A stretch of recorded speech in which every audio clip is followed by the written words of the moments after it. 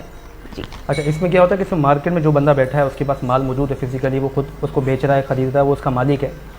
دین نے یہ بات بتائی ہے کہ جو بھی مال خرید کے آپ بیچنا چاہتے ہیں نا, اس پر آپ کی ملکیت, آپ کا پوزیشن, قبضہ ثابت ہونا چاہیے. پہلی چیز, اگر آپ کے پاس فزیکلی سب وہ موجود نہیں ہے پھر بھی شرعی اعتبار سے آپ کا قبضہ ثابت ہونا چاہیے اس پہ. وہ کیسے ہو سکتا ہے کہ چیز آپ کے پاس اس وقت موجود نہیں ہے, چاہے وہ آپ نے کسی کے پاس رکھوا دی ہو لیکن ملکیت آپ کی تھی, اس کو بھی آپ آن لائن بیچتے ہیں تو وہ آپ کی ملکیت ثابت ہے, آپ بیچ سکتے ہیں. آن لائن میں ایک ایشو یہ آتا ہے کہ جس چیز پر شرعی اعتبار سے آپ کی ملکیت ثابت نہ ہو نا, اس کو آپ بیچ نہیں سکتے. یہ سب سے بڑا, علماء جس بات پہ بات اٹھاتے ہیں وہ یہ بات ہے. وہ کہتے ہیں نا فزیکل ٹریڈنگ کو وہ اوکے کرتے ہیں, باقی آن لائن کو نہیں مانتے. مطلقاً علماء اس کو ناجائز نہیں کہتے ہیں, یہ بھی میں آپ کو بتا دوں. یعنی جس چیز کی, اب جیسے میں نے کہا کہ شرعی طور پہ بھی ثابت ہو, جب فزیکلی ثابت ہو جائے. فزیکلی یہ کہ میرے پاس موجود ہے, میری دکان پہ ہے, میرے گودام میں ہے, اور شرعی یہ ہوتی ہے کہ میرے پاس نہیں ہے, کسی اور کے پاس ہے لیکن ہے میری چیز, تو دونوں اعتبار سے میری جو ہے میرا پوزیشن اس پہ ثابت ہو گیا. تو علماء جو آن لائن کے خلاف جا رہے ہیں وہ اس لیے جا رہے ہیں کہ وہ خود بیٹھا ہے, اس نے کہیں سے آرڈر دیا, کسی اور کو بھیج دیا, ابھی وہ اس کی اپنی ملکیت بھی نہیں ہے, اس نے اس کو پرچیز بھی نہیں کیا, اس کے وہ خلاف جا رہے ہیں کیونکہ آپ کی ملکیت ثابت نہیں ہو رہی ہے. پھر اس کے اندر اچھا پھر دھوکہ دہی کے جو چانسز زیادہ ہیں, کیونکہ دین اسلام نے کاروبار کے جو اصول بیان کیے نا, اس کے اندر شرائط واضح ہونی چاہیے. چیز کیا بیچ رہے ہیں آپ, اس کی کوالٹی, اس کے جو ہے کیا کہتے ہیں جو پیسے ہوں گے آپ کے وہ واضح ہونے چاہیے, کسی طرح کا جوا یا سٹا نہ ہو اس میں. اچھا پھر دھوکہ دہی کے چانسز بہت زیادہ ہوتے ہیں آن لائن میں بانسبت اس کے. اس میں آپ خود گئے, پرچیز کیا, کوئی مسئلہ چیک بھی کر سکتے ہیں, واپس بھی آ جاتا ہے. آن لائن میں یہ کہ وہ چیز بعض اوقات میں نے ایسا ہوا ہے کہ آن لائن میں نے منگوائی, کوئی ٹی شرٹس وغیرہ منگوا دی, تو دکھایا کچھ گیا, پہنچ کچھ گیا تھا. اچھا یہ جب ہوتا نا, یہ دھوکہ دہی میں آتا ہے, اس لیے بھی آن لائن کو ناجائز کہا جاتا ہے. اگر یہ ساری چیزیں اس میں نہ ہو تو پھر یہ جائز ہے, پھر اس میں کوئی ایسا مسئلہ نہیں ہے. اور ایک ناجائز ہونے کی وجہ یہ ہوتی ہے کہ ہر وہ اصول جو قرآن و حدیث سے ٹکراتا نہ ہو, نمبر 1, اور ہمارے ملک کے قانون میں بھی اس کی اجازت ہو, اس کو آپ کر سکتے ہیں. لیکن بہت سارے ایسے معاملات ہیں جس پہ بٹ کوئن کا بھی آ گیا آپ کا معاملہ, اس کے علاوہ شاید اور بھی کچھ میں نے دیکھا تھا آن لائن کام ہو رہے تھے اس پہ, جو ہماری پچھلی جو حکومت تھی اس نے پابندی لگائی تھی. اچھا حکومت اگر اجازت نہیں دیتی نا تو پھر بھی وہ کرنا ناجائز رہے گا, کیونکہ آپ حکومت کے خلاف جا نہیں سکتے.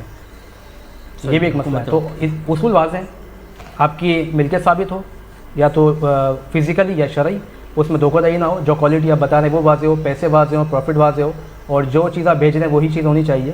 اگر یہ ساری چیزیں واضح ہوں گی تو آن لائن ٹریڈنگ جائز ہوگی, لیکن اس میں امکانات موجود ہوتے ہیں دھوکہ دہی کے, اس لیے علماء اس میں جاتے ہیں. اب اس پر اسپیسیفک بات ہو سکتی ہے کہ فلانا کاروبار اس کی یہ کنڈیشن یہ جائز ہے, فلانا ناجائز ہے, تو وہ اسپیسیفک بات ہو سکے گی. بہت زبردست. 3 حصوں میں رکھ لیں. پہلا حصہ وہ ہے کہ جو یہ کہہ رہی تھیں کہ کوئی بھی سٹے بازی, بالکل میرا خیال ہے کہ عام مروجہ اصول بھی یہی ہے کہ وہ سٹے بازی حرام ہی ہے, جی تو وہ کسی بھی شکل میں کی جائے گی وہ حرام ہی ہے. پھر بزنس کے جو دو مطلب وہ بتائے جا رہے ہیں, ایک بتایا جا رہا ہے جس میں آپ فزیکل چیز بیچتے ہیں, اب وہ دکان پہ رکھ کے بیچیں یا ای کامرس میں بیچیں, آپ کے ہاتھ میں چیز آئی, آپ نے اس کی مالیت کو اسیس کیا یا اس کی کوالٹی کو اسیس کیا. اور ایک دوسرا طریقہ یہ ہے کہ جو اس وقت پوری دنیا میں چل رہا ہے, اور وہ طریقہ کیا ہے کہ کیا کرتے ہیں کہ میں نے ایک بڑا انویسٹمنٹ کی, میں نے 100 200 150 پروڈکٹ لی, اور اس کے بعد ان پروڈکٹ کو لینے کے بعد میں نے دوسروں کو آفر کی کہ بھائی آپ اپنے اسٹورز پہ لگا لیں, آپ اپنی ای کامرس سائٹ پہ لگا لیں, اور آپ کی جگہ میں یہ پروڈکٹ بھیج دوں گا. یہ کپ میں نے 1000 لے لیے, اور میں نے اس کی پبلسٹی کی کہ بھائی آپ 4-5 لوگ 10 لوگ پورے پاکستان سے یہ کپ لگا لیں, اور جب ان کے پاس آرڈر آئے گا تو بھیج میں دوں گا. اب جو لوگ لگا رہے ہیں ان کو پتہ ہی نہیں کہ میں پیچھے سے کس کوالٹی کی چیز خرید رہا ہوں, آیا میں ان کے کسٹمر کو اس طرح سے سیٹسفائی کروں گا یا نہیں کروں گا. تو یہ جو مڈل مین والا جو کانسیپٹ ہے, میرا نہیں خیال کہ یہ ایک اچھا کانسیپٹ ہے. ڈراپ شپنگ والا واضح نہیں ہو رہی چیز, صحیح واضح نہیں ہو رہی, تو وہ وہی کانسیپٹ ہے کہ جو یہ کہنا چاہ رہے ہیں کہ آپ نے خریدی نہیں ایک چیز, تو آپ جب بیچ رہے ہیں تو آپ کو کیسے کانفیڈنس ہے کہ جو نا. زبردست.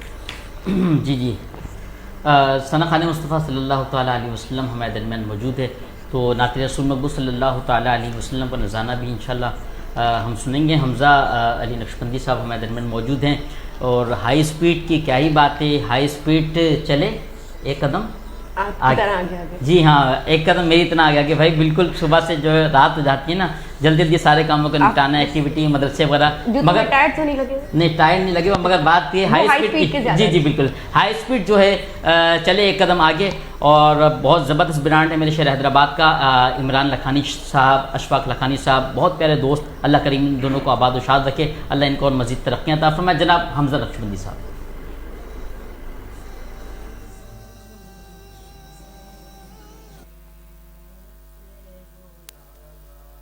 آ رہا ہے مدینے سے بلاوا، آ رہا ہے میرا دل مجھ سے پہلے جا رہا ہے. مدینے سے بلاوا آ رہا ہے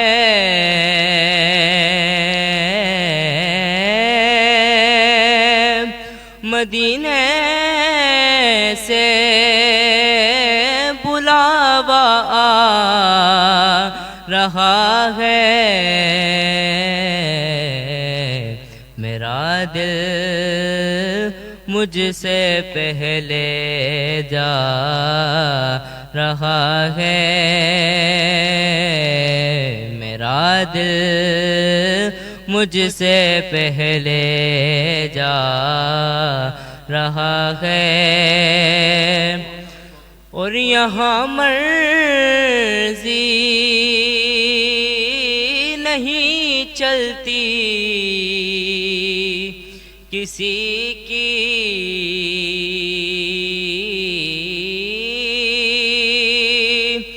یہاں مرضی نہیں چلتی کسی کی، کیونکہ مدینے والا ہی بلوا رہا ہے مدینے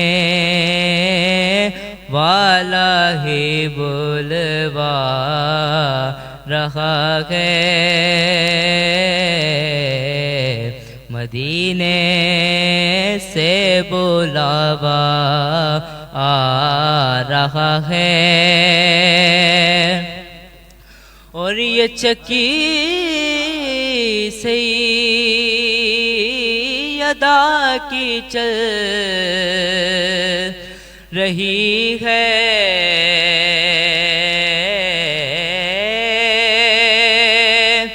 یہ چکی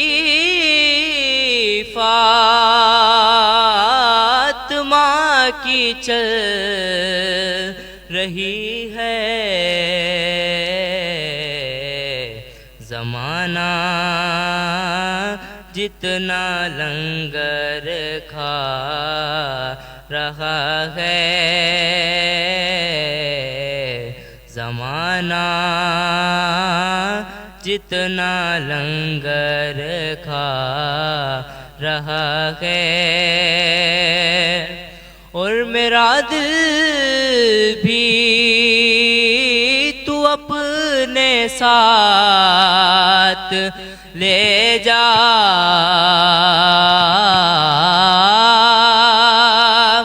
میرا دل بھی تو اپنے ساتھ لے جا اکیلا کیوں مدینے جا رہا ہے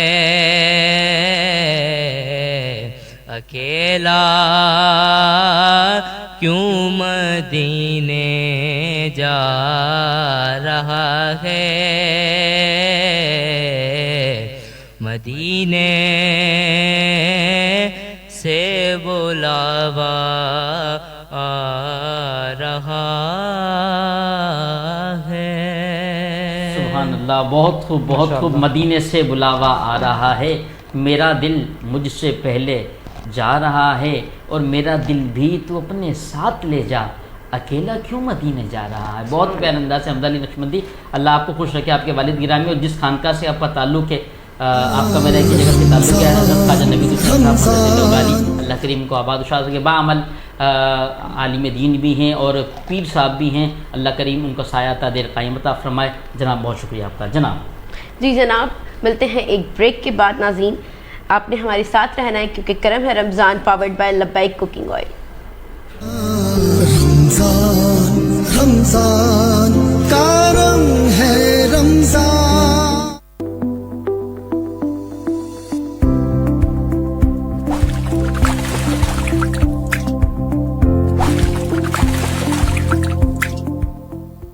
Introducing the all-new Unique Doll Tubular Egg Series.